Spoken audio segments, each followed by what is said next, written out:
சென்னை உயர்நீதிமன்ற வளாகத்தில் பொதுமக்களையும் வழக்கறிஞர்களையும் அச்சுறுத்தும் விதமாக சுற்றித் திரியும் தெருநாய்களை இன்று காலை மாநகராட்சி ஊழியர்கள் பிடித்து நாய் பிடிக்கும் வாகனத்தில் அடைத்த நிலையில் இதையறிந்த நாய் ஆர்வலர்கள் நீதிமன்ற நுழைவு வாயில்கள் முன்பு தர்ணாவில் ஈடுபட்டனர்.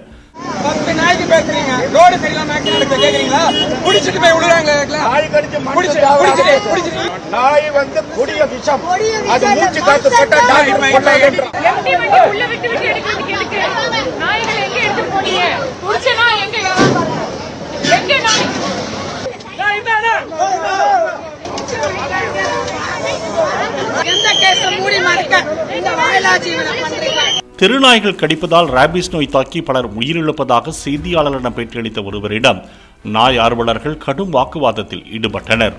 நாய் வளர்க்கறதுக்கு தப்பா சொல்லல, தொல்லை கொடுத்து கடிச்சு செத்து போயிடுறேன். எவ்வளவு எந்த யாரு கடிச்சான்னு சொல்லுங்க, நாங்க போய் பார்ப்போம். செத்து போனவங்க காப்பாற்ற முடியுமா? அவ்வளவுதான் பதில். சரி, ஆக்சிடென்ட்ல இருந்தவங்க இப்ப வெட்டி போனவங்க ட்ரெயின்ல இப்ப 3 பேர் வெட்டாங்க, அது யார் காப்பாத்துறீங்களா? அப்ப ரேப் பண்ணி அப்ப ரேப் பண்ணவங்க வெளியில வராங்க இல்லையா? சட்டம் பார்த்து பார்க்க தேவையில்ல, அதை நீ பார்க்க முடியாது. அந்த ரூல்ஸ் உனக்கு துணை கிடையாது.